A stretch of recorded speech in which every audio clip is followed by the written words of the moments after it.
I'm Tom Cannell. And I'm Steve Perez. Welcome to the Mortgage Brothers Podcast Show. Today we're talking about manufactured housing. With this change in our marketplace, today is a great day to talk about manufactured housing. That's right, Tom. The hot purchase market continues, and we've seen a big increase in our buyers pursuing manufactured homes for a bunch of reasons. They're not all the same. One is, of course, the big one, low supply. In the Metro Phoenix area, it's tough to get a home, especially if you're in that purchase range of the mid-300s. Another reason is remote employment post-COVID is really becoming more prevalent, Tom. We see it a lot more often. We have borrowers who have full-time remote employment authorization. That lets them expand their horizons, right? So we're going to go ahead and jump in a crash course on buying a manufactured home. Yeah, when you couple what Steve had said about the market with the median home price and with the affordability level, that with the remote working, a lot of the manufactured housing is in the outskirts. So we're seeing it be a good product for a couple reasons. Absolutely. So this is great. Let's do it. All right. So here are our podcast objectives. We're going to first discuss just the benefits and drawbacks, just high level of investing in manufactured housing. Okay. The second thing is we're going to discuss some of the eligibility criteria of a qualifying home. If you're doing some internet browsing, looking for a property, and you come across a manufactured home, we're going to tell you what you should look for to see if this is a good, solid deal. And then finally, we'll discuss some of the potential issues and answer any remaining questions. And as I used to say, this is not your typical, grandparents' manufactured house. Some of these houses today will blow your mind away. Absolutely. You would be hard-pressed to even prove that they're manufactured housing. Yeah, right. When they get all stuccoed out. Yep. Yeah, absolutely. A lot of these updated homes are on the market. So let's talk about them. First of all, for disclaimer, the opinions expressed in this video are just for educational purposes only. This should not be construed as legal advice. And if you are purchasing a home, we do recommend, of course I'm biased, we recommend you consulting a loan originator licensed here in Arizona if you are in the state of Arizona. And why not contact our team, right, Tom? The Mortgage Brothers team. That sounds good to me. Let's see if we can make some magic happen. All right, moving on. So first, let me spot my sources here. I went straight to the source. We used Fannie Mae, their selling guidelines for factory-built housing. I included some other sources from IBTS, which is the Institute for Building Technology and Safety. They're going to include some details about manufactured housing and this certification that happened in 1976 and beyond. All right, so we're going to. That's a really important date, isn't it? Absolutely, it's huge. So when you go to bed tonight, you just need to be thinking 1976. That's a critical date. Right, that's when all the reforms happen. We'll get into that. Okay, so let's just open it up, Tom. Benefits and drawbacks. Okay, I'll handle some of the benefits.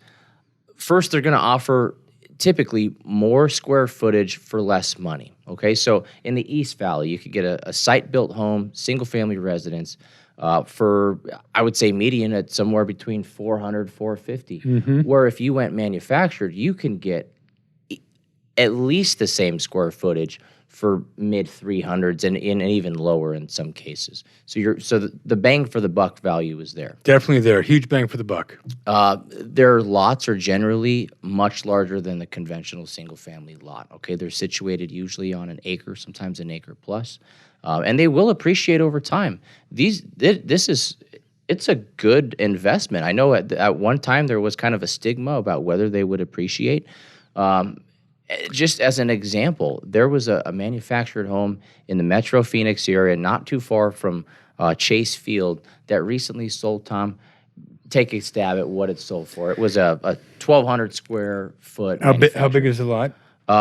Let's just say 8,000 square feet. 8,000, I would say 190. Yeah, it sold for over 400. Holy cow. All right, now I'm sure they dozed that thing to the ground and rebuilt it, but just, while the results aren't typical, these homes are going to appreciate, okay? So they can be a good investment. Because you're actually buying material. I mean, this is stuff. Yes. This is not electronics. You're not buying personal property. This is actually stuff. So even though it's not a single-family site-built home with stem walls, it can't help but appreciate. Exactly. It just appreciates at a different level than the single-family site-built home. That's a great transition to our drawbacks. They will not appreciate usually at the same rate as a traditional detached home, but they are going to appreciate, Tom. If you're going to resell this property in the future, chances are the pool of buyers may be a little smaller. So you may want to consider that if you're looking to say, I'm going to buy now and then sell in a couple of years. Well, not everybody wants a manufactured home, and so you are going to have a little bit smaller pool of buyers.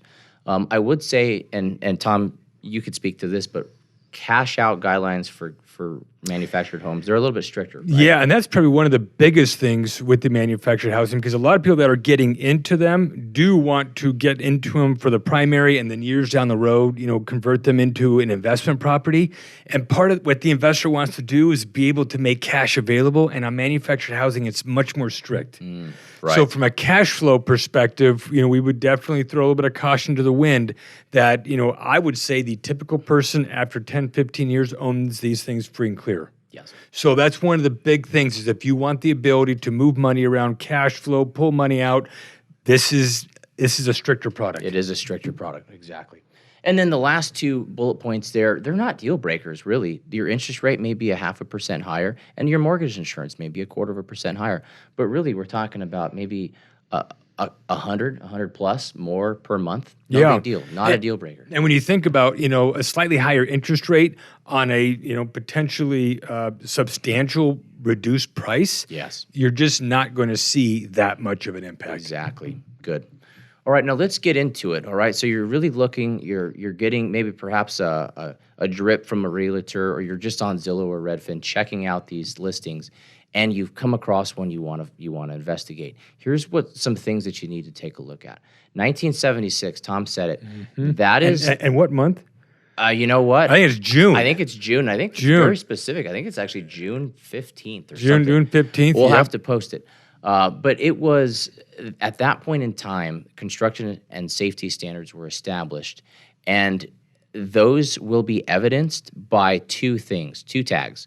One was called a HUD tag, and you can see it there on your screen. It's a big, bright data plate, and that's going to be affixed to the outside of the property. Is that like a license plate? It looks kind of like a tiny license plate. Yeah, Tom, it's probably no bigger than, it would fit within a dollar bill. Wow. And then you have another certification, a HUD cert, and that's going to be typically affixed to cabinetry in the kitchen, usually under the sink or something. And that's how the compliance with these standards are going to be evaluated. If you take nothing away from this podcast, it should be on the red bullet point. If we cannot obtain the original or replacement certification tags, the loan is not deliverable to Fannie Mae for financing. Okay, so that can be a deal breaker. All right, so nothing below 76, and even then, we want to make sure that we have those things before we enter into a purchase contract. And how difficult is it to get those replacement tags? Good question. I included a link, and we'll go ahead and in the show notes, we'll include a link to that website, the IBTS website. But I included a link in there, so if you are in the position where you needed to order a replacement, you can go through their process and procedures, and they say it takes with just a couple weeks. Okay, so Not pretty too good bad. chance. Yeah. Okay, Good so chance. that's not the end of the world by any means. It's just an extra step. Yep, exactly. So a couple of the other things, the unit cannot have it can't be installed previously at any other location. Okay. The unit must be classified as real property, as evidenced by what's called an affidavit of a fixture.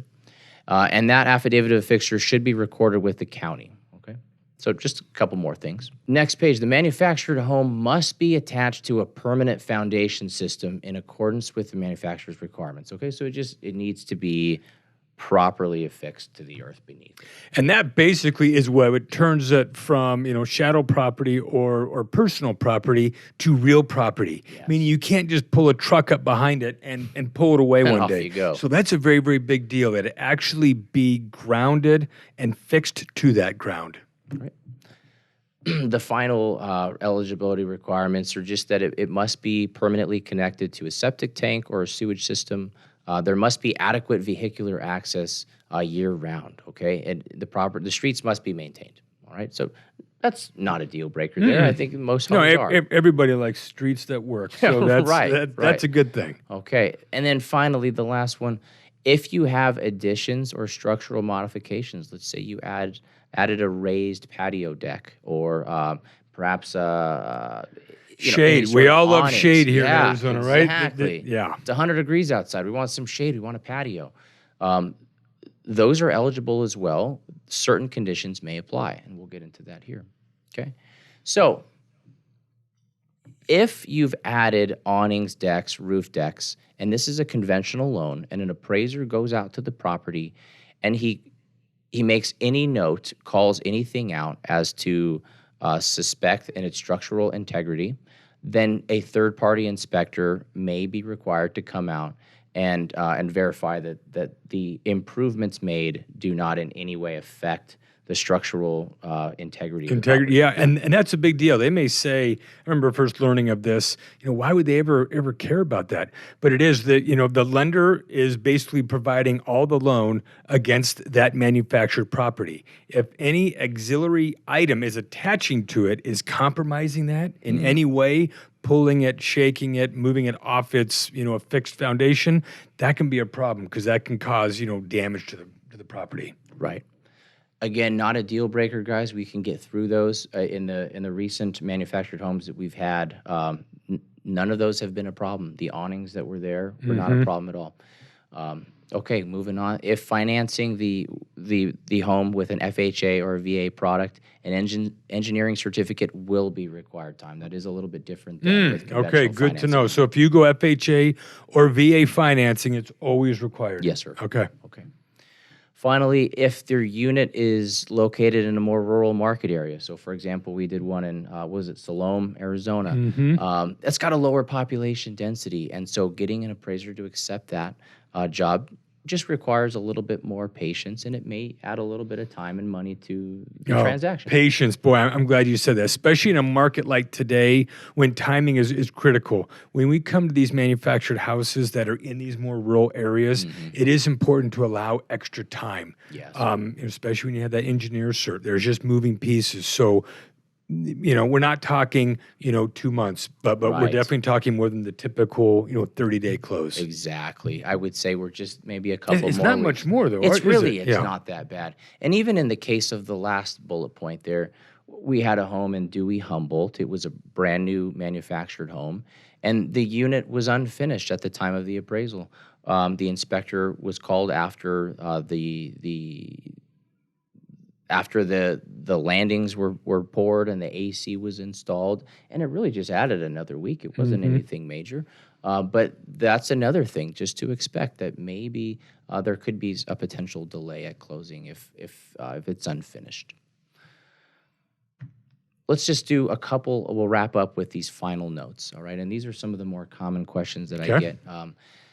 It says, Mortgage Brothers team, can I buy a manufactured home with the original intent to use it as a rental or investment property? And the answer is no. The answer is no. I know, and we've been getting lots of calls like that. That's one of the most disappointing calls that we do get. But the answer, unfortunately, is no. So again, that's another reason why it affects that appreciation. Because when you go to sell your home, not only is there a limited pool of buyers for just that product type, but also you can't sell it to investors. Right. So that's a big one. Right. Are single width manufactured homes eligible for purchase? Yes, they are. However, we're going to say there's additional financing limitations and guidelines that are going to apply. If you have questions about that, just drop us an email or give us a call. I'd be happy to go into those details. But yes, okay, they are on the table. And then lastly, can I purchase a manufactured home that is located on a leased lot, like a mobile home park? Okay.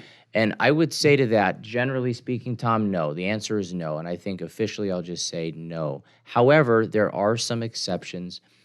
If the lot is an approved condo project, there are technically some programs that you could very get interesting. into. Okay. But by and large, most condo projects are not going to be approved. And so most mobile home park acquisitions cannot be done using conventional financing. Yeah, okay, good point. Again, leased is basically renting. So that means that the owner of the home would be renting that dirt. Right. Which is a very unique situation, especially here in Phoenix, metropolitan area. Own the home, but rent the dirt. So It is. Yep. It's an interesting situation. Tom, that takes us to the end of our podcast. Guys, we hope you enjoyed this presentation. If you have any questions, please give us an email or call. You can see the contact info there. Yeah, and thanks a lot, folks. If you like what we're doing, you know what? Please send us an email, a note, a call, and also like this podcast. We'd love to be able to do more of what you guys want. All right. Thanks for watching, guys. Hey, thanks, folks. Thank you for watching the Mortgage Brothers podcast. If you have any questions, email us at team@azmortgagebrothers.com. And if you like this content, be sure to like, comment, and subscribe to the Mortgage Brothers team.